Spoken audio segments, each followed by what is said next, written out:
Hello dear students, welcome to Sambhav digital classes. अब देखो, जैसे सबसे पहले अपन टॉपिक पढ़ेंगे इसके अंदर फोटो इलेक्ट्रिक। पहले अपन इसका जैसे इंट्रोडक्शन देखते हैं कि why we need quantum mechanics, की क्वांटम मैकेनिक्स की आवश्यकता पे हमें क्यों पड़ी।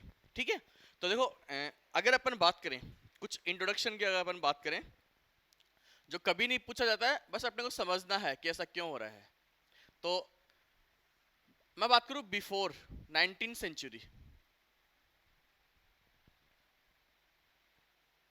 अगर बिफोर 19वीं शताब्दी की अगर अपन पहले की बात करते हैं, ठीक है, तो जनरली कोई भी पार्टिकल होता है, कोई भी कण होता है, उस समय क्या थे, एक तो अपने पास कण थे, ठीक है, पार्टिकल्स जिसको अपन कहें, और एक अपने पास थी तरंगे, मानी वेव्स थी। ठीक है, तो ये माना जाता था कि जो कण है, पार्टिकल है, वो तो जो अपने पास न्यूटन के नियम है उनका पालन करते हैं। ठीक है, आप ऐसे कह सकते हो कि फॉलो न्यूटन्स लॉ। और जो अपने पास तरंगे थी वो मैक्सवेल के समीकरणों का पालन करती है। ठीक है, आप यहां पे अपन कह सकते हैं कि फॉलो मैक्सवेल्स इक्वेशंस। तो यहां तक तो ठीक था। ठीक है, लेकिन अगर अपन देखें 19वीं शताब्दी के प्रारंभ के अंदर अगर अपन बात करें, तो कुछ एक ऐसे ऐसे एक्सपेरिमेंट हो गए, कुछ एक ऐसे प्रयोग हो गए थे जिनको अपन इनके द्वारा समझाया नहीं जा सका। मतलब आप ऐसे कह सकते हो कि 19 सेंचुरी से पहले की जो फिजिक्स थी उसको एक नाम दिया गया है, इसको अपन बोलते हैं चिरसम्मत। भौतिकी कह दो चाहे यांत्रिकी कह दो। ठीक है, आप भौतिकी भी कह सकते हो या फिर यांत्रिकी भी कह सकते हो, या फिर इसका अपन इंग्लिश में नाम देखें तो इसको अपन कहते हैं क्लासिकल फिजिक्स कह दो या मैकेनिक्स कह दो, जो अपन पढ़ते हैं। ठीक है, ये अपने पास था। अब 19वीं शताब्दी के प्रारंभ की अगर अपन बात करें, बिगिनिंग ऑफ 19 सेंचुरी, मतलब 19वीं शताब्दी के प्रारंभ में इसकी अपन बात करें तो शताब्दी के प्रारंभ में क्या हुआ था बेसिकली, जैसे कुछ एक ऐसे एक्सपेरिमेंट हो गए थे जिनको क्लासिकल मैकेनिक्स के द्वारा समझाया नहीं जा सका। तो अपन यहाँ क्या कह सकते हैं कि जो आपकी क्लासिकल मैकेनिक्स थी फेल्स टू एक्सप्लेन, व्याख्या करने में असफल रही। अब कौन कौन से एक्सपेरिमेंट थे, फॉर एग्जाम्पल अगर अपन बात करें यहाँ पर, आपके पास था एक प्रकाश विद्युत प्रभाव, फोटो इलेक्ट्रिक इफेक्ट जिसको अपन कहते हैं। ठीक है, एग्जाम में यहाँ से क्वेश्चन 100% आपका, मतलब दो प्रभाव है, एक तो प्रकाश विद्युत प्रभाव, एक आपका कॉम्पटन प्रभाव। यहाँ से मतलब 100% क्वेश्चन पूछता है, दोनों में से कोई भी एक पूछ लेता है। ये न्यूमेरिकल पूछ सकता है या फिर इसका डेरिवेशन पूछ सकता है। ठीक है, इसमें एक और था अपने पास कॉम्पटन प्रभाव। फिर अगर अपन बात करें तो ब्लैक बॉडी रेडिएशन, कृष्णिका विकिरण। ठीक है, और इसमें अलग अलग देखें तो ऐसे बहुत सारे इफेक्ट थे जिनको अपन क्लासिकल मैकेनिक्स के द्वारा नहीं समझा सके थे। ठीक है, तो यहाँ पे अपने को एक नई फिजिक्स की आवश्यकता थी, तो उस नई फिजिक्स का नाम क्या दिया अपन, इसको प्लांक ने बेसिकली, आप ऐसे कह सकते हो कि इसकी नींव रखी है क्वांटम मैकेनिक्स की। ठीक है, और आज के टाइम पे जिसको अपन मॉडर्न फिजिक्स भी कहते हैं। तो बेसिकली आप ऐसे कह सकते हो कि इन सबको समझाने के लिए जिस फिजिक्स की आवश्यकता थी उसी को अपन ने क्या नेम दिया है, क्वांटम मैकेनिक्स। ये बेसिकली अपना इंट्रोडक्शन पार्ट है कि किस तरह से क्यों अपन क्वांटम पढ़ रहे हैं, क्या क्या कारण हो गए फेल होने के वगैरह वगैरह। तो अब आज अपन शुरुआत करेंगे यहाँ पे प्रकाश विद्युत प्रभाव से। ठीक है, तो जो अपना 12th के अंदर पढ़ा हुआ है ये वो का वही है, तो इसको नोट कर लो इंट्रोडक्शन ग्रुप में, फिर अपन आगे बढ़ते हैं। यहाँ पे अपने पास आ गया यूनिट फर्स्ट। ठीक है, अब इसमें सबसे पहले फोटो इलेक्ट्रिक इफेक्ट या प्रकाश विद्युत प्रभाव।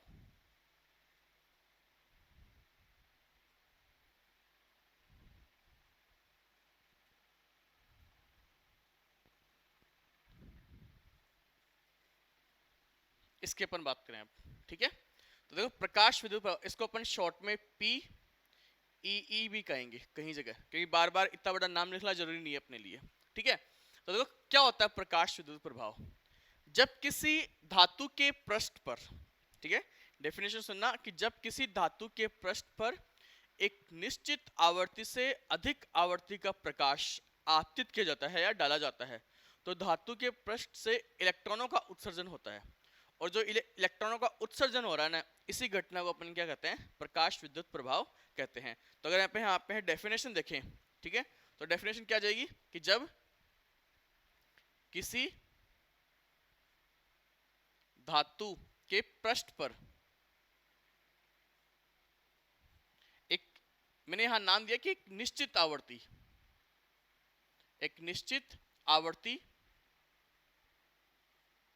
से अधिक आवृत्ति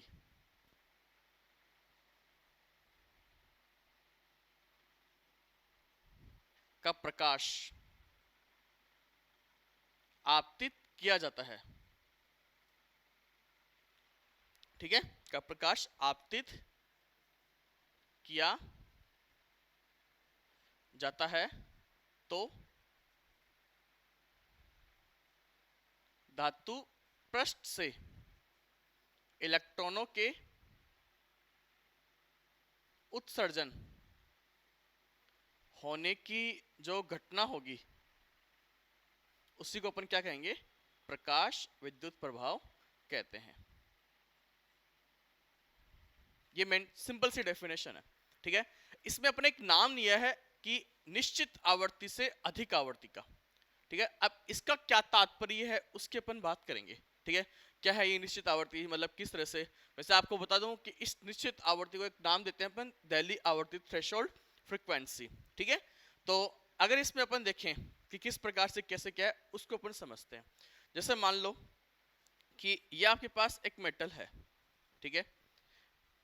अब मेटल एक तरह से सिंपल सी अगर अपन जनरली बात करें, एटॉमिक स्ट्रक्चर की अपन बात करते हैं, ये अपने पास एक नॉर्मल एटॉमिक स्ट्रक्चर है, सिंपल, ठीक है।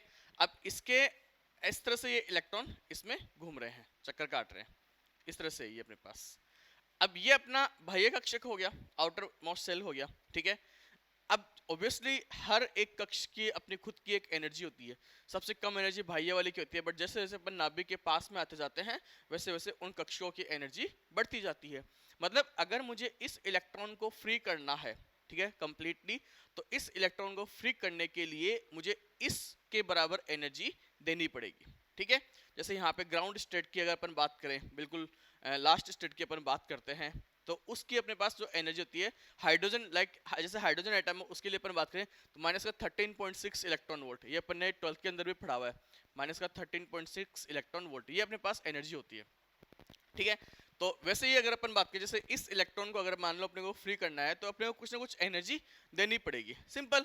तो देखो यहाँ पे अगर मैं बात करूं कि मैंने एक फोटोन डाला इस पे, ये अपने पास एक फोटोन है, मान लो अगर ये फोटोन मानी होती है ऊर्जा ही होगी अपने पास एक तरह से, ठीक है। और इस फोटोन की फ्रीक्वेंसी मान लो न्यू है, ठीक है। तो न्यू अगर इसकी फ्रीक्वेंसी है तो इसके कोरस्पॉन्ड इसकी ऊर्जा एनर्जी अपनी ये कह सकते हैं एच न्यू, ई बराबर एच न्यू अपने पास क्या आ जाएगी, इसकी ऊर्जा आ जाएगी। तो ये ई बराबर एच न्यू अपने पास क्या आ गया, एनर्जी का फोटोन आ गया, ठीक है। अब मैंने कहा कि इस इलेक्ट्रॉन को फ्री करने के लिए कुछ ना कुछ एनर्जी की रिक्वायरमेंट है। फॉर एग्जांपल अपन लेते हैं कि सपोज मैंने यहाँ पर 5 इलेक्ट्रॉन वोल्ट ऊर्जा का अपन ने क्या डाला, एक फोटोन डाला, ठीक है। और ये इस जैसे ये इलेक्ट्रॉन है इसी की बात करें, यही मेटल अपन ये यूज कर रहे हैं, ठीक है। और मान लो कि इस इलेक्ट्रॉन को फ्री होने के लिए 2 इलेक्ट्रॉन वोल्ट एनर्जी की आवश्यकता है। मतलब इसके जितने भी इलेक्ट्रॉन है वो सब के सब कितने से 2 इलेक्ट्रॉन वोल्ट मिलते ही वो क्या हो जाएंगे, फ्री हो जाएंगे। तो अपन ये कह सकते हैं कि जैसे ये इसके इलेक्ट्रॉन्स है, ठीक है, इसके इलेक्ट्रॉन्स क्या होंगे, ये फ्री होने में 2 इलेक्ट्रॉन वोल्ट एनर्जी कवर कर लेंगे, खा जाएंगे। अब बच गई कितनी, यहाँ पर 3 इलेक्ट्रॉन वोल्ट एनर्जी बच गई। अब जो 3 इलेक्ट्रॉन वोल्ट एनर्जी है वो इस इलेक्ट्रॉन की अधिकतम गतिज ऊर्जा के रूप में काम में आएगी, मैक्सिमम काइनेटिक एनर्जी के रूप में वो काम में आएगी। मतलब अब ये इलेक्ट्रॉन मूव करेगा और उसकी जो एनर्जी आ जाएगी, आप ऐसे कह सकते हो काइनेटिक एनर्जी मैक्सिमम जिसको अपन कहेंगे वो आ जाएगी। तो यहाँ पे ये अपने पास आ जाएगा 3 इलेक्ट्रॉन वोल्ट। तो इस इलेक्ट्रॉन वोल्ट को फ्री करने में जो एनर्जी आई 2 इलेक्ट्रॉन वोल्ट, इसी को अपन कहते हैं कार्यफलन, वर्क फंक्शन, ठीक है। तो जो आपके पास कार्यफलन होता है बेसिकली, ठीक है, कार्यफलन इसको समटाइम्स फाई और कभी कभी W से भी रिप्रेजेंट कर देते हैं, तो इसमें कंफ्यूज नहीं होना है, ठीक है। तो इस इलेक्ट्रॉन को इसके कक्ष से फ्री करने के लिए जो ऊर्जा है वो क्या कहलाएगा, अपना कार्यफलन कहलाएगा। और इस कार्यफलन के संगत जो इसकी आवृत्ति है, या आप ऐसे कह दो कि वो मतलब कितनी इसको एनर्जी, अब यहाँ से जैसे अपने पास एनर्जी दी हुई है तो E बराबर एच न्यू से अपन न्यू का मान आराम से निकाल सकते हैं यहाँ पर, ठीक है। तो बेसिकली इस आवृत्ति को अपन नाम देंगे न्यू नोट, ठीक है। तो अगर न्यू नोट अपन नाम दिया है, अब आप खुद सोचो कि मैं मान लो यहाँ से एक फोटोन डालूं और उस फोटोन की जो एनर्जी वो 1 इलेक्ट्रॉन वोल्ट है, ठीक है। तो अपन क्या कह सकते हैं कि ये इलेक्ट्रॉन को फ्री ही नहीं कर पाएगा। अगर ये इलेक्ट्रॉन को फ्री ही नहीं कर पाया तो यहाँ से फिर मतलब फोटो इलेक्ट्रिक इफेक्ट पॉसिबल ही नहीं हुआ, ये अपन कह सकते हैं फोटो इलेक्ट्रिक हुआ ही नहीं, ठीक है। तो मतलब एक मिनिमम अगर 2 इलेक्ट्रॉन वोल्ट देता हूँ, मान लो यहाँ पे जैसे फोटोन की ऊर्जा है वो 2 इलेक्ट्रॉन वोल्ट है, तो यहाँ पे अपन क्या कह सकते हैं, खाली इलेक्ट्रॉन फ्री हुआ है, उसकी कोई गतिज ऊर्जा नहीं होगी, ठीक है। जैसे जैसे इसकी इंसिडेंट फोटोन की एनर्जी बढ़ेगी, जो आपतित फोटोन है उसकी ऊर्जा बढ़ेगी, वैसे वैसे इसकी काइनेटिक एनर्जी आगे जाकर बढ़ती जाएगी। लेकिन 2 इलेक्ट्रॉन वोल्ट से ऊर्जा ज्यादा होगी तभी फोटोन फ्री होकर उसका गतिज ऊर्जा मिलेगी, इलेक्ट्रॉन को गतिज ऊर्जा मिलेगी। तो ये चीज ध्यान रखना, जैसे मैंने यहाँ पे बताया कि 1 इलेक्ट्रॉन वोल्ट देंगे तो ये इलेक्ट्रॉन फ्री नहीं हो पाएगा, ठीक है। तो ये जो आवृत्ति होती है आप ऐसे कह सकते हो, इसी को अपन एच न्यू नोट से अपन रिप्रेजेंट करते हैं, ठीक है। और इस आवृत्ति को एक नाम दिया गया है दहली आवृत्ति, थ्रेशोल्ड फ्रीक्वेंसी, ये वो मिनिमम आवृत्ति है, ठीक है।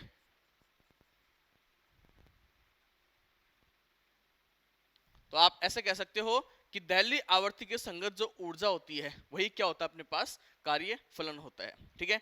अब इसमें जनरली आप फोटो इलेक्ट्रिक इफेक्ट की अपन बात करें, पीई की अपन बात करते हैं, तो मान लो अगर आपतित प्रकाश की आवृत्ति, ठीक है, ग्रेटर देन या इक्वल्स टू न्यू नोट से ज्यादा या बराबर है, तभी आपका फोटो इलेक्ट्रिक इफेक्ट होगा, ठीक है, अदरवाइज नहीं होगा। या फिर उल्टा भी कह सकते हो, और जैसे अपन बात करें न्यू इक्वल्स टू, अपने पास होता है सी अपॉन लेमडा, अगर न्यू ज्यादा है तो इसका मतलब लेमडा वहां पे क्या होगा, कम होगा, इनवर्सली आ रहा है तो इसका उल्टा कर दो, तो मतलब लेमडा जो होगा लेस देन इक्वल्स टू अपन यहाँ पे क्या कह देंगे, लेमडा नॉट अपन कह देंगे। तो भी एक ही बात है, ये इसी चीज को रिप्रेजेंट करेगा कि प्रकाश विद्युत प्रभाव होगा अपने पास, क्लियर है यहाँ पर। तो ये अपने पास आ गया एक जनरल इंट्रोडक्शन। अब इसको अपन डायग्राम से देखते हैं कि डायग्राम से कैसे क्या बनता है, उसकी अपन बात करते हैं। तो देखो इसको नोट कर लो अच्छे से, हो गया होगा, देखो अब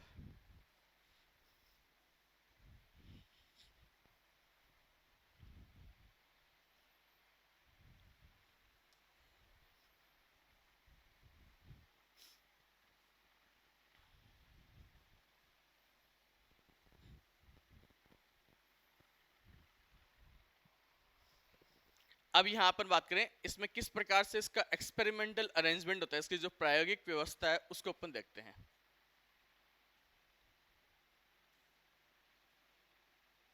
इसका एक्सपेरिमेंटल अरेंजमेंट की अपन बात करते हैं। तो देखो एक तो इसमें क्वार्ट्ज ट्यूब होती है, कांच की ट्यूब होती है इस तरह से,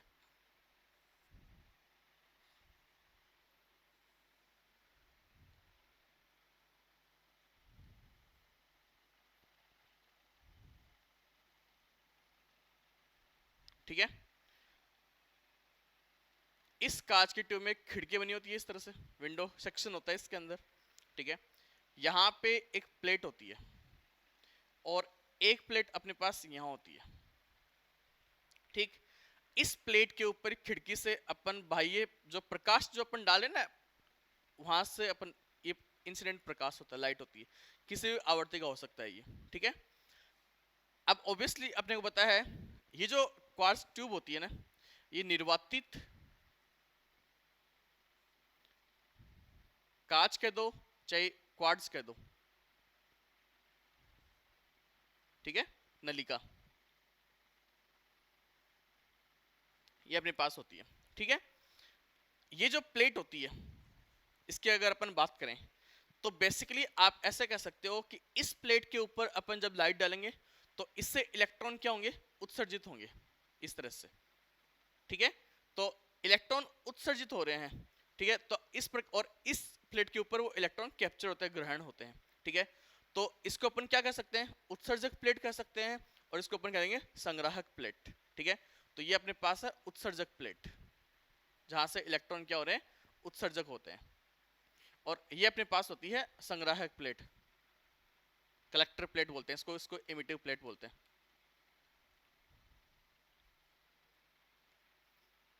अगर इसको एनोड और कैथोड के रूप में अगर अपन नाम देखें, ठीक है, जैसे अपने पास एनोड होता है और एक होता है कैथोड। देखो इसके सी और इसके एन ए से अपन बात करेंगे। कैथोड मतलब कैटायन, कैटायन अपने पास होता है ऑलवेज पॉजिटिव, ठीक है। एनोड मतलब एनाइन, एक टर्मिनोलॉजी है, रटने का तरीका है, ट्रिक है ये, आप ऐसे कह सकते हो। और एनाइन का मतलब अपने पास होता है नेगेटिव, ठीक है। अब देखो कोई भी पदार्थ है वो पॉजिटिव और नेगेटिव कब होता है, जैसे मान लो एक ए पदार्थ है एक बी पदार्थ है, ठीक है। अगर मैंने इलेक्ट्रॉन यहाँ से निकाल के इसके ऊपर डाल दिए तो इसके ऊपर आ जाएगा प्लस चार्ज, इस पे आ जाएगा अपने पास माइनस चार्ज। मतलब ये तो किस में कन्वर्ट हो गया, कैथोड के अंदर हो गया, और ये किस में कन्वर्ट हो गया, अपने पास एनोड के अंदर कन्वर्ट हो गया। तो आप ऐसे कह सकते हो इसको, आप कैथोड भी कह सकते हो, ठीक है। जिससे इलेक्ट्रॉन निकले तो उसका मतलब धनात्मक हो जाएगी, आप ऐसे कह सकते हो। और जिसपे इलेक्ट्रॉन जा रहे हैं वो अपने पास ऋणात्मक हो जाएगी, तो उसको अपन क्या कह सकते हैं, एनोड कह सकते हैं। तो यहीं पे इसका एक और नाम आ जाएगा कि कैथोड, इसको अपन कह सकते हैं, ठीक है। और इसको अपन क्या कह देंगे, एनोड कह सकते हैं। ये हो गया मेन। अच्छा, इसमें जो निर्वात लेने का कारण वो ये है कि जैसे ये इलेक्ट्रॉन है इसमें गति करते हैं, तो अगर ये इलेक्ट्रॉन इसमें गति करेंगे तो अगर मान लो इसमें डस्ट पार्टिकल, एयर पार्टिकल्स होंगे तो उनसे क्या होगा, ऑब्वियसली इनका साइज कंपैरेटिवली बराबर सा होगा, तो उसे टक्कर करेंगे तो इलेक्ट्रॉन का स्पीड स्लो डाउन हो जाएगा, वो काफी धीमे हो जाएंगे। तो जो अपने को एग्जैक्ट रिजल्ट मिलना चाहिए था वो नहीं मिल पाएगा, तभी अपन ने यहाँ पे इवैक्यूएटेड मतलब निर्वात की कांच की नली ली है, ठीक है। अब इसको किस प्रकार से देखें, तो सर्किट अगर अपन बनाए तो यहां से इस पे एक माइक्रो एम्पियर जुड़ा होता है, ठीक है। और इस माइक्रो एम्पियर को अपन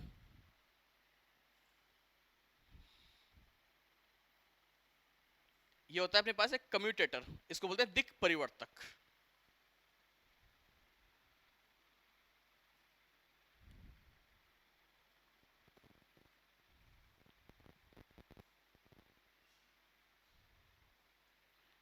कम्यूटेटर का मतलब हो गया बेसिकली जो करंट की या वोल्टेज की डायरेक्शन को चेंज कर सके, पोलैरिटी को चेंज कर सके। मान लो ये एक बार यहाँ कनेक्टेड है, अगर इसको अपन घुमाएंगे तो ये यहाँ से ही डायरेक्ट ऐसे कनेक्ट हो जाएगा।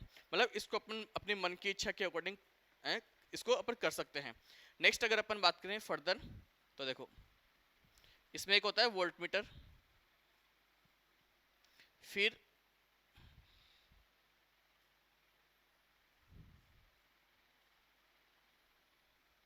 ये अपने पास होता है रियोस्टेट, ठीक है। इसको अपन बोलते हैं वोल्टेज डिवाइडर या वोल्टा विभाजक,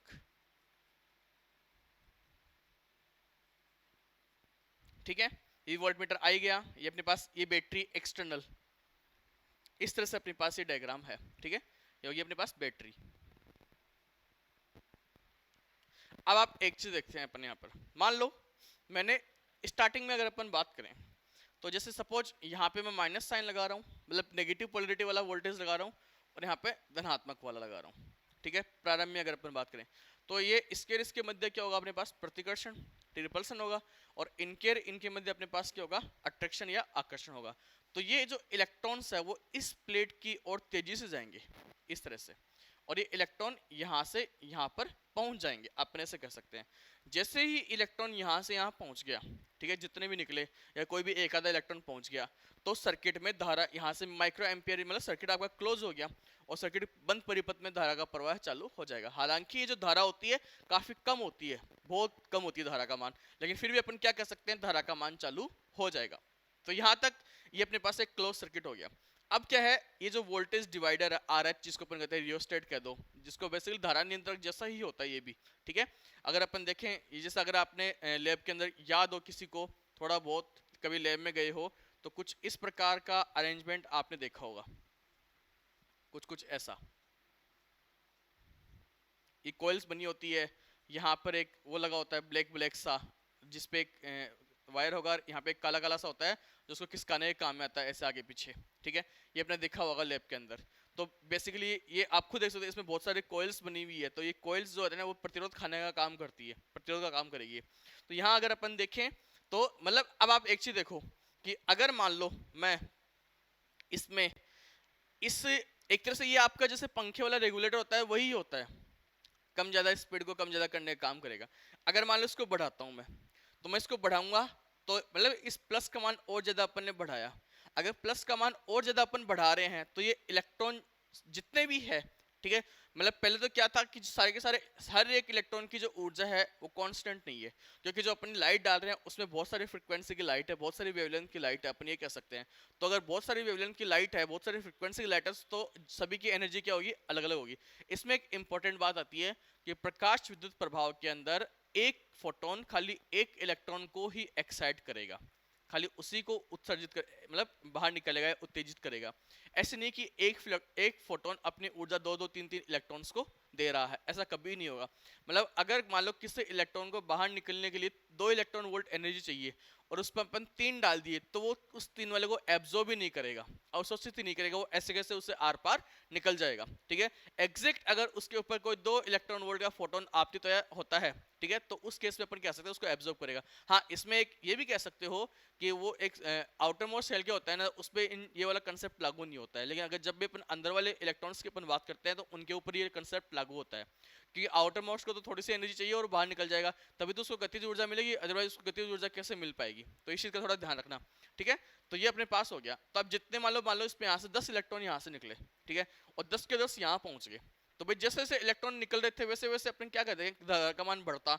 लेकिन अब सारे के सारे इलेक्ट्रॉन यहाँ पहुंच गए, तो अब धारा क्या हो जानी चाहिए, कांस्टेंट हो जाना चाहिए। तो अपने क्या कह सकते हैं, फिर चाहे आप कितना ही वोल्टेज बढ़ाओ उससे कोई फर्क नहीं पड़ने वाला है, कुछ भी फर्क नहीं होगा। तो अपन यहाँ पे क्या कह सकते हैं कि एक टाइम ऐसा आएगा जब सबके सब इलेक्ट्रॉन इसमें पहुंच गए। अच्छा, ये जो धारा प्रवाहित होती है ना, इसको अपन बोलते हैं प्रकाश विद्युत धारा, ठीक है। ध्यान रखना, जो ये धारा प्रवाहित है उसको प्रकाश विद्युत धारा, फोटो इलेक्ट्रिक करंट अपन इसको कहते हैं, ठीक है। और जैसे सारे के सारे इलेक्ट्रॉन यहाँ पहुंच गए, यहाँ पे करंट का मान कांस्टेंट हो जाएगा, उस अवस्था को अपन कहते हैं संतृप्त अवस्था, सैचुरेशन कंडीशन, ठीक है। अगर अपन यहाँ डायग्राम से इसको रिप्रेजेंट करें, तो जैसे मान लो यहाँ पे मैं लगा रहा हूँ वोल्टेज, ठीक है, और यहाँ पे अपने पास से करंट धारा है, तो देखो पहले धारा बढ़ेगी बढ़ेगी और फिर आगे जाके क्या हो जाएगी, कांस्टेंट हो जाएगी। ये इसका संतृप्त अवस्था है, सैचुरेशन कंडीशन है। क्लियर, ठीक है। कंडीशन। अब कुछ इंपॉर्टेंट अपन बातें करते हैं, वैसे आगे जाके डायग्राम सारे बताऊंगा आपको मैं, तो यहाँ पे तो रफली समझने के लिए और कुछ नहीं है। इसमें कुछ इंपॉर्टेंट नोट देखना, क्योंकि उसी नोट से आपको ये सब कुछ समझ में आएगा, ठीक है। एक नोट के रूप में अगर अपन बात करें, रफली नोट है समझने के लिए। जैसे एक तो होती है अपने पास तीव्रता, एक अपने पास होती है फ्रीक्वेंसी। तो अपन तीव्रता की बात करें, इंटेंसिटी मतलब लाइट कितनी डिम आ रही है, लाइट कितनी तेज आ रही है, ठीक है। जैसे मान लो इंटेंसिटी की अपन बात करते हैं, तीव्रता की अपन बात करें, तो जनरली आप ऐसे कह सकते हो कि अगर मान लो बहुत ज्यादा लाइट आ रही है, इसका मतलब अपन क्या कहेंगे, उसमें नंबर ऑफ फोटॉन्स की संख्या क्या हो रही है, काफी ज्यादा हो रही है, फोटॉन्स बहुत ज्यादा है। बिल्कुल धीरे धीरे लाइट आ रही है, मतलब धीमी लाइट है, धीरे धीमी लाइट का मतलब ये स्पीड तो होती है सी है उसकी, लेकिन धीमी है, मतलब नंबर ऑफ फोटॉन्स, मतलब फोटोन की जो संख्या है वो काफी कम है। तो यहाँ अगर अपन बात करें तो जो इंटेंसिटी होती है ना, वो directly proportional to number of photons कह सकते हो आप इसमें, कि फोटोन की संख्या के ऊपर डायरेक्टली प्रोपोर्शनल होती है। अब फोटोन की संख्या अपने पास आ गई, जैसे मैंने कहा कि एक फोटोन एक इलेक्ट्रॉन को एक्साइट करेगा, तो अगर नंबर ऑफ फोटॉन्स बढ़ते हैं अपने पास, तो नंबर ऑफ एक्साइटेड इलेक्ट्रॉन्स या नंबर ऑफ इजेक्टेड इलेक्ट्रॉन्स, जो बाहर निकलने वाले या उत्सर्जित इलेक्ट्रॉन्स है, उनकी संख्या अपने पास बढ़ जाएगी। तो यहाँ पे आप ऐसे कह सकते हो, जो नंबर ऑफ फोटॉन्स है is directly proportional to number of emitted electrons. ये अपन कह सकते हैं कि नंबर ऑफ इलेक्ट्रॉन्स बढ़ गए। अगर मान लो इसमें नंबर ऑफ इलेक्ट्रॉन्स बढ़े हैं, तो ऑब्वियसली इसमें जो धारा प्रवाहित हो रही है उसका मान भी क्या होगा, बढ़ेगा। तो ये अपन क्या कह सकते हैं यहाँ से, is directly proportional to current.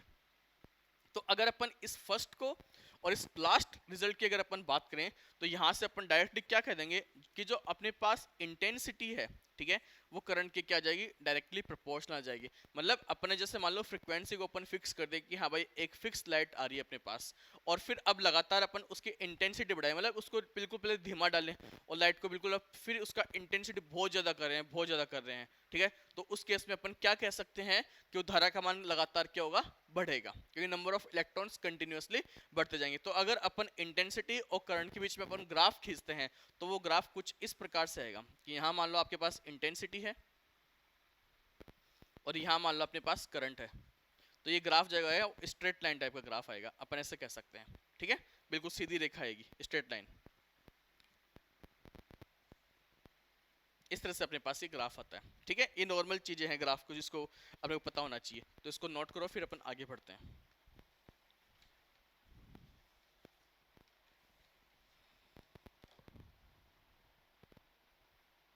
हो गया। अब एक चीज देखो, नेक्स्ट अपन यहाँ बात करते हैं। अब देखो इसमें इस कम्यूटेटर की सहायता से, ठीक है, इसकी पोलरिटी को अपन चेंज करेंगे, ध्रुवणता को चेंज करेंगे। मान लो मैंने यहाँ लगा दिया अब प्लस और यहाँ लगा दिया अपन ने माइनस, ठीक है। तो अब जैसे ही माइनस लगाया तो ये इस इलेक्ट्रॉन को यहाँ पे आने से रोकेगा, सिंपल सी बात है। तो ये इसको रोकेगा। अब जैसे मैंने बताया कि इसमें बहुत सारे इलेक्ट्रॉन्स होते हैं, किसी की एनर्जी कम है, किसी की एनर्जी ज्यादा है। मतलब कैसे है उसको अगर अपन समझे तो देखो,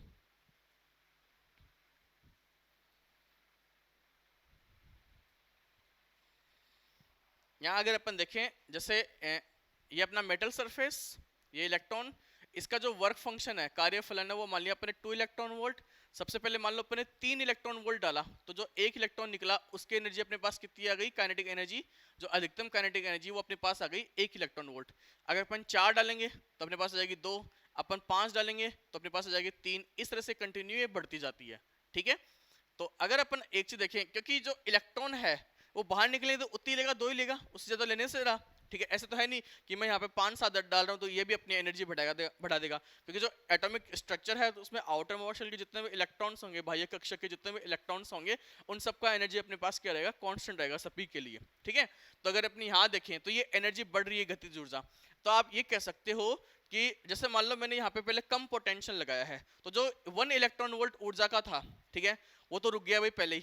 लेकिन जो 3 electron volt, 5 electron volt, 10 electron volt ऊर्जा का इलेक्ट्रॉन था, वो यहाँ पहुंच गया, ठीक है। मतलब जबरदस्ती यहाँ पहुंचे क्योंकि उसकी एनर्जी क्या थी। अब एक चीज देखो, मैं यहाँ पे 3 लगा रहा हूँ तो ऑब्वियसली 4 इलेक्ट्रॉन वोल्ट गतिज ऊर्जा का इलेक्ट्रॉन यहाँ पहुंचेगा, अपन डायरेक्टली यहाँ कह सकते हैं। लेकिन 3 से पहले वाले कोई भी इलेक्ट्रॉन यहाँ पे नहीं पहुंचेंगे, ठीक है। तो ये अपने पास ऐसे हो गया। लेकिन अब मान लो मैं इसको और बढ़ाऊं रेगुलेटर की सहायता से नेगेटिव में, ठीक है। और कब तक बढ़ाया जाऊं, जब तक मेरे पास एक भी इलेक्ट्रॉन यहां ना पहुंचे। मतलब सिंगल जितना मैक्सिमम एनर्जी का इलेक्ट्रॉन था उसको अपन ने स्टॉप कर दिया।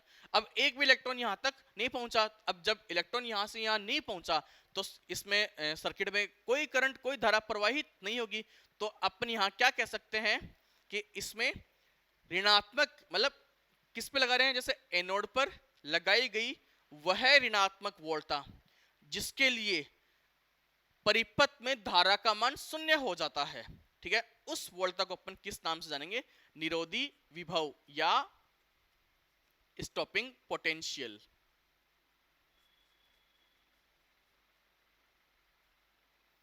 मतलब फिर से सुनना कि एनोड पर, क्योंकि नेगेटिव अपन एनोड की बात करें, एनोड पर लगाई गई वह ऋणात्मक वोल्टता जिसके लिए परिपथ में प्रवाहित धारा का मान 0 हो जाता है, उसको अपन क्या कहेंगे, निरोधी विभव अपन कहते हैं। ये अपने पास आ गया मेन जनरल, ठीक है। अब इसमें कुछ एक ग्राफ होते हैं, उन ग्राफ्स को अपन अच्छे से समझते हैं कि मतलब कौन कौन से कैसे क्या ग्राफ काम में आएंगे, ठीक है।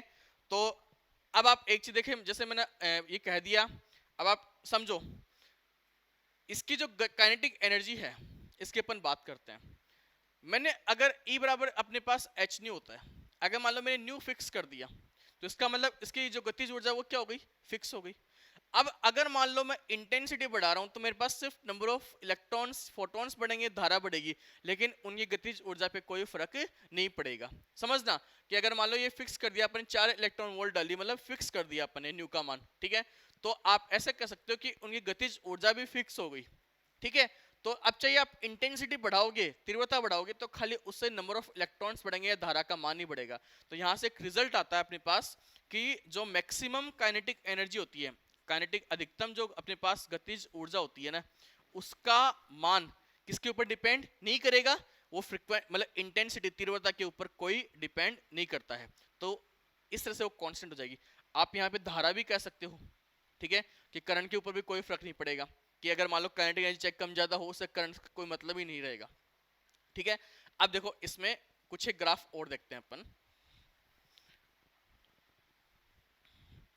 हाँ, अब मान लो मैंने न्यू फिक्स कर दिया तो मतलब इनके इलेक्ट्रॉन्स की काइनेटिक एनर्जी फिक्स हो गई। तो मतलब एक सभी इलेक्ट्रॉन्स एक ही काइनेटिक एनर्जी के हैं, ठीक है। तो उन सभी इलेक्ट्रॉनों को रोकने के लिए मुझे एक ही नेगेटिव पोटेंशियल लगाना पड़ेगा, तो एक ही मेरे पास विभव आएगा। लेकिन अब सभी इलेक्ट्रॉन की एनर्जी अलग अलग है, ठीक है। तो उस केस में मेरे पास जो विभव रहेगा वो हर एक इलेक्ट्रॉन के लिए क्या रहेगा, अलग अलग रहेगा। तो अगर मैं एक ग्राफ देखूं तो जिसके अंदर आप ऐसे कह दो कि वो करंट वर्सेस वोल्टेज का अपने पास ग्राफ है, ठीक है। तो मैं न्यू को फिक्स कर दिया, मैंने फ्रीक्वेंसी है ना उसको अपन ने फिक्स कर दिया। अब मैं इंटेंसिटी को वेरी करवा रहा हूँ, इंटेंसिटी मतलब तीव्रता को चेंज कर रहे हैं। तो आप ऐसे कह सकते हो कि इंटेंसिटी जैसे जैसे बढ़ेगी वैसे वैसे धारा का मान बढ़ेगा। तो जैसे अपने पास ये आया और फिर आगे जाके कांस्टेंट हो गया, फिर आया फिर जा कांस्टेंट हो गया, फिर आगे गया कांस्टेंट हो गया, इस तरह से चलेगा कंटिन्यू, ठीक है। लेकिन ये मान लो आपके पास I1 है, ये I2 है, ये I3, ये बेसिकली आपकी इंटेंसिटी है, ठीक है। करंट को भी अपन आई से ही डिनोट करते हैं, इंटेंसिटी को भी अपन आई से ही डिनोट करते हैं, तो इसलिए मैंने लिख दिया आई। जैसे अब आप देख सकते हो कि इस I3 वाली जो धारा है वो ज्यादा है, इसका मतलब धारा ज्यादा है, इसका मतलब ये वाली I3 अपने पास क्या है, इसका मान I2 से ज्यादा होगा, I1 से भी क्या होगा अपने पास ज्यादा होगा, ये अपन कह सकते हैं। अब मैंने न्यू फिक्स कर दिया, मतलब इनकी गतिज ऊर्जा फिक्स हो गई। अब गतिज ऊर्जा फिक्स हो गई तो अपन क्या कह सकते हैं कि इनको रोकने के लिए पोटेंशियल सभी के लिए क्या होगा, एक ही पोटेंशियल होगा अपने पास। तो देखो यहाँ पे अगर अपन बात करें, जैसे इधर पॉजिटिव था, यहाँ अपने पास आ जाएगा नेगेटिव में, तो जैसे इन सभी के लिए अपने पास क्या रहेगा, एक ही विभव रहेगा, और इसको माइनस वी नोट अपन नाम दे देंगे। इसको अपन क्या कहते हैं, निरोधी विभव या स्टॉपिंग पोटेंशियल।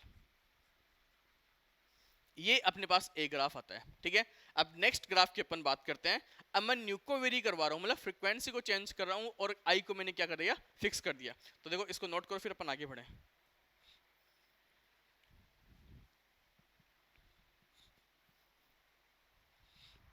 यहां देखिए अपन, अब मैं आई मानी इंटेंसिटी,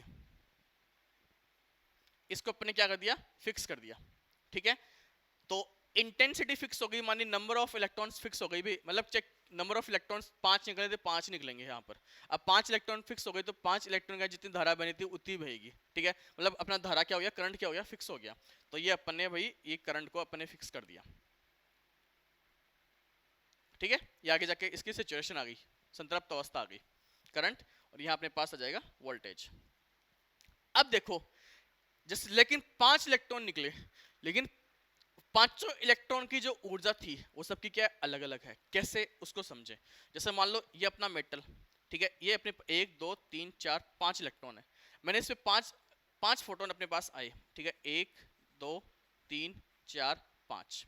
इसका वर्क फंक्शन अपने 2 मान लिया, तो मान लो इसमें 3 डाला, 4 डाला, 5 6 7, इस तरह से अपने पास ये इतनी इतनी ऊर्जा की क्या है, फोटोन आए अपने पास, ठीक है। तो अपन क्या देखेंगे, इसमें बच गई, मतलब 2 तो खा गए, अब बच गई कितनी, इसकी 1 इसकी 2 इसकी 3 इसकी 4 इसकी 5 एनर्जी बच गई, मतलब 5 इलेक्ट्रॉन वोल्ट उसकी ऊर्जा बच गई। मतलब ये जो हर एक इलेक्ट्रॉन की गतिज ऊर्जा क्या हो रही है, अलग अलग हो रही है। तो इसका मतलब हर एक इलेक्ट्रॉन को रोकने के लिए मुझे जो विभव लगाना पड़ेगा वो अलग अलग लगाना पड़ेगा, और जो लास्ट वाला इलेक्ट्रॉन है इसको रोकने के लिए मुझे सबसे ज्यादा नेगेटिव में विभव लगाना पड़ेगा, अपन ये कह सकते हैं। तो यहाँ अगर अपन बात करें तो जैसे मान लो इस तरह से अपने पास ये ग्राफ रहेगा, कि अगर मान लो मैं फ्रीक्वेंसी इसको फिक्स कर दूं करंट को, ठीक है, धारा को फिक्स कर दूं, तो मेरे पास कुछ ग्राफ इस प्रकार से आएगा। मान लो ये न्यू 1, ये अपने पास न्यू 2 रह जाएगा, न्यू 3, या मान लो V01 माइनस में, यहाँ माइनस का V02, और ये अपन मान लेंगे माइनस का V03। अब देखो नेगेटिव में ये वाला वोल्टेज ज्यादा है, ये वाला पोटेंशियल ज्यादा है, तो इसका मतलब इसके कोरस्पॉन्ड जो फ्रीक्वेंसी वो भी क्या होगी, ज्यादा होगी। तो यहाँ पे अपन क्या कह सकते हैं, new 3 greater than new 2 greater than new 1, इस तरह से अपने पास ये एक रिजल्ट आता है, ठीक है। नॉर्मल ये अपने पास हो गया। अब अपन बात करेंगे इसमें इसका प्रकाश विद्युत समीकरण की अपन बात करेंगे, इसका इक्वेशन किस प्रकार से आता है उसको अपन देखेंगे, आइंस्टीन का प्रकाश विद्युत समीकरण। देखो इसको नोट करो, फिर अपन आगे बढ़े।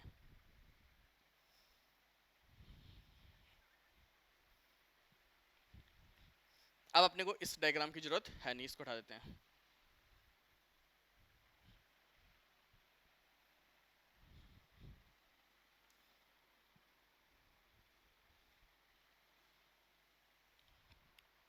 अब इसी में आइंस्टीन का प्रकाश विद्युत समीकरण,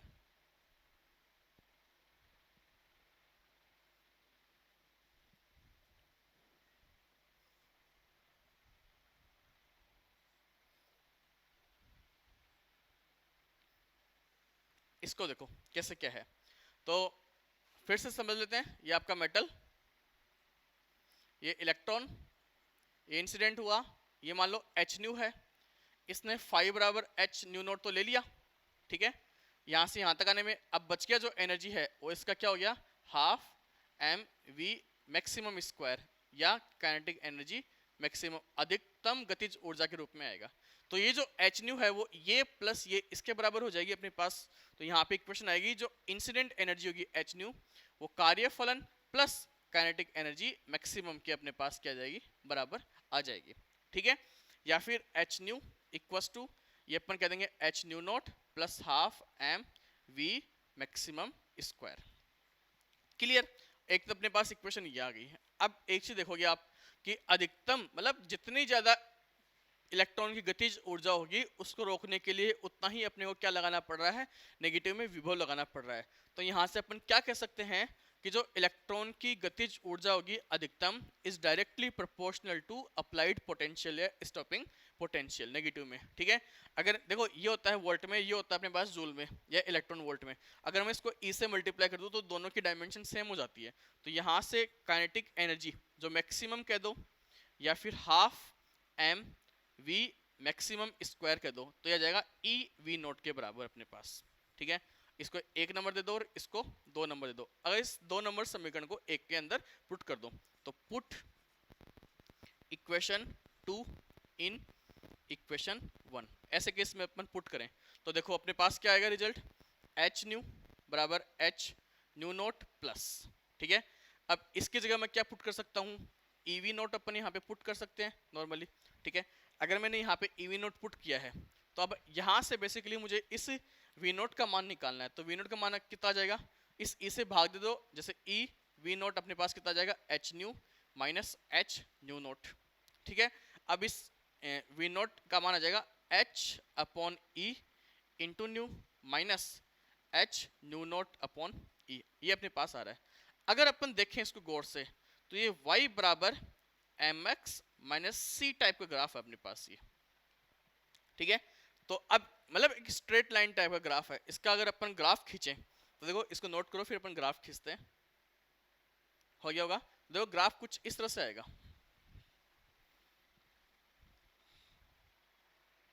यहां मान लो y एक्सिस पे अपन v पोटेंशियल ले लेते हैं और यहाँ अपन न्यू मान लेते हैं, ये अपने पास आ जाएगा v नोट। ठीक है, तो इसमें देखो ये जो इंटरसेप्ट आ रहा है अंतखंड जो आ रहा है वो नेगेटिव आ रहा है, तो नेगेटिव मतलब इसको ऊपर नीचे की तरफ लेंगे तो ग्राफ कुछ इस प्रकार से आएगा। ये यहाँ वाला जो है वो सी हो जाएगा अंतखंड और इसका मान कितना आ जाएगा एच न्यू नोट अपॉन ई। ठीक है, नेक्स्ट अपन यहाँ बात करें, देखो जब ये एक तरह से वी नोट बराबर जीरो, जैसे अक्ष एक्सिस पे वाई क्या होता है अपने पास जीरो होता है, तो अगर मैं वी नोट को जीरो कर दूं तो यहाँ पे आ जाएगा न्यू बराबर न्यू नोट, मतलब यहाँ जो वैल्यू आएगी वो आ जाएगी nu equals to nu naught अपने पास आ जाएगा। दूसरी बात इसका ढाल की अपन बात करें, स्लोप की अपन बात करें, स्लोप एम, तो वो आ जाएगा कितना एच अपॉन ई, ये आ जाएगा एच अपॉन ई अपने पास आ जाएगा स्लोप। अब कभी कभी क्या होता है जो अपना एक्सपेरिमेंट होता है, ठीक है, इसमें जैसे ये एक प्रैक्टिकल भी आता है अच्छा सा कि फोटो सेल और सोलर सेल के द्वारा प्लैंक कांस्टेंट का मान ज्ञात करना। तो बेसिकली उसमें अपन क्या करते हैं, ये फोटो सेल और सोलर सेल यूज करेंगे, उसमें विभव और फ्रीक्वेंसी के बीच में अपन ग्राफ बनाते हैं, ग्राफ से वो अपने पास ढाल आएगा और ढाल का मान आने से यहाँ से अपन देखो h बराबर आप m इंटू ई, मतलब उस ढाल को अगर अपन e से मल्टीप्लाई कर देंगे ना तो अपने पास वो प्लैंक कांस्टेंट का मान आ जाता है। तो ये आपके जनरली प्रकाश विद्युत प्रभाव हो गया। इस प्रकाश विद्युत प्रभाव को जो क्लासिकल मैकेनिक्स थी वो समझाने में क्या हो गई थी, फेल हो गई थी। अब जैसे फेल होने का मेन कारण देखो ये था कि क्लासिकल मैकेनिक्स ये कहती है कि मुझे अगर इलेक्ट्रॉन को बाहर निकालना है, ठीक है, तो चाहे मैं कम ऊर्जा का इलेक्ट्रॉन, कम ऊर्जा का फोटोन उस पर डालूं, लेकिन काफी टाइम तक डालता रहूं तो भी वो इलेक्ट्रॉन बाहर आ जाएगा। मतलब ऐसा नहीं कि मतलब वो एक दो घंटे तक अपन फोटोन मतलब उसके ऊपर ऊर्जा डालते रहे तो एक टाइम ऐसा आएगा कि वो कंटिन्यू ग्रहण करेगा और फिर लास्ट में जाकर बाहर आ जाएगा। तो इसमें दहलीय आवर्ती जैसा तो कोई कंसेप्ट ही नहीं रहा, ठीक है, मतलब जो अपना थ्रेशोल्ड फ्रीक्वेंसी की मिनिमम ऊर्जा का मिनिमम कितनी आवर्ती का अपन डालें जिससे वो बाहर निकले, तो ऐसा तो कोई अपने पास इसमें कंसेप्ट ही नहीं रहा। तो एक तो वहाँ पे ये समझाने में फेल हो गई। दूसरा, अब जब इलेक्ट्रॉन ऊर्जा को ग्रहण कर रहा है तो कुछ टाइम भी लगा, बाहर आने में टाइम लगेगा, तो क्लासिकल मैकेनिक्स ये कहती है कि इलेक्ट्रॉन ऊर्जा ग्रहण करने और इलेक्ट्रॉन का मेटल सल्फेट से बाहर आने में कुछ ना कुछ समय होता है।